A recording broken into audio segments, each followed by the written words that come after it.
ये राहुल गांधी सवाल उठाते थे फेक एड्रेस है, जीरो है, जीरो है, जीरो है। मुख्य निर्वाचन आयुक्त ने क्या जवाब दिया है? ये तो हमेशा से होता रहा।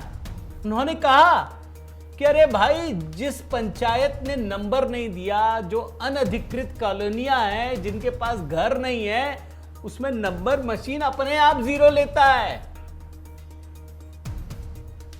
गरीबों के दुश्मन साबित हो रहे हैं। उन्होंने यह सिद्ध किया कि ये गरीबों का वोटिंग का अधिकार हक मार देना चाहते हैं राहुल गांधी। सुनिए। फेक एड्रेस मतलब एड्रेस है ही नहीं, या फिर हाउस नंबर 0। तो आपने कभी सुना है हाउस नंबर 0? हमने तो नहीं सुना था, मगर बेंगलोर में हजारों हाउस नंबर 0 है वोटर लिस्ट में। जैसे एक विषय आया था, किसी ने कहा कि साहब हाउस नंबर 0 है, 80,000 लोगों के हाउस नंबर 0 है, इसीलिए वो फर्जी है। अगले दिन कई सारे मतदाता खड़े हो गए, उन्होंने कहा नहीं साहब, हम तो यहाँ रहते हैं। साहब के थ्रू मैं जनता को बताना चाहता हूं कि हर पंचायत और हर म्यूनिसिपैलिटी में जरूरी नहीं है कि आपका घर होते हुए भी उसको घर का नंबर दिया गया।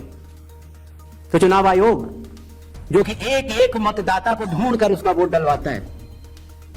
आपको पता है, अरुणाचल प्रदेश का एक गांव है मालेगांव, जहां सिर्फ एक मतदाता बहन के लिए पूरा चुनाव आयोग 2 दिन तक ट्रैकिंग करके जाता है और उनका वोट लेके आता है।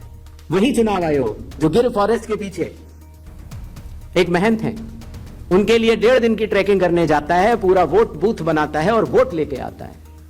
उस कर्मठता से, और आज से नहीं, 75 सालों से, उस विरासत से, कर्मठता से कार्य करने वाले चुनाव आयोग के ऊपर अगर निराधार आरोप आप मतदाता सूची और मतदान को मिला के और जनता के सामने अगर ये कहें कि चोरी हो रही है, तो ये गलत बात है। जनता सब समझती है। किसी व्यक्ति के अगर 2 जगह वोट भी हो तो भी वो एक ही जगह वोट करने चाहता है। 2 जगह वोट करना कानूनी अपराध है। और अगर कोई भी व्यक्ति ऐसा कहता है तो सबूत तो चाहिए। सबूत मांगा था, मिला नहीं। इसी तरीके से जिन लोगों के पास घर नहीं होता, आप लोग भाग्यवान हैं। कई लोगों के पास घर नहीं होता, लेकिन उसका नाम भी मतदाता सूची में होता है। और उसका पता क्या दिया जाता है?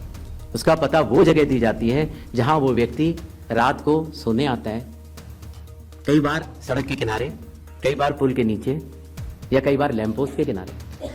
और फिर अगर ये कहा जाए कि वो फर्जी मतदाता है, ये हमारे गरीब मतदाताओं, बहनों, भाइयों और बुजुर्गों के साथ एक बहुत बड़ा खिलवाड़ है।